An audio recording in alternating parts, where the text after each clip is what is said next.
ఎలా ఉన్నారు అందరూ? Fine. Yeah, fine, sir. So మీ అందరికి తెలుసు కదా ఫైనాన్స్ మేనేజర్ పోస్ట్ ఖాళీగా ఉందని. Yes, sir. So I hope ఆ ప్లేస్ని హ్యాండిల్ చేసే పర్సన్ దొరికారని అనుకుంటున్నాను. Any guesses? No, sir.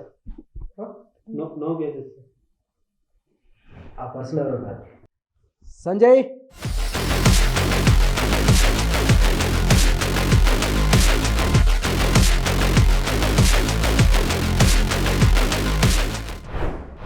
He's our new manager Sanju.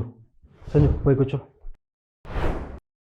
And you, నువ్వు ఆ రోజు ప్రాజెక్ట్ ఫైల్ తీయడం నేను చూశాను. Sir, అది హెట్, నేను చూశాను. ఆ రోజు నిన్ను కాముగా ఉన్నది ఎందుకో తెలుసా? ఈ రోజు కోసం, వీళ్ళందరి ముందు నిన్ను ఎక్స్పోజ్ చేయడం కోసం.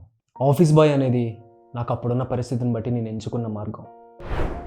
ఆ మార్గమే నన్ను ఇక్కడి వరకు నడిపించింది.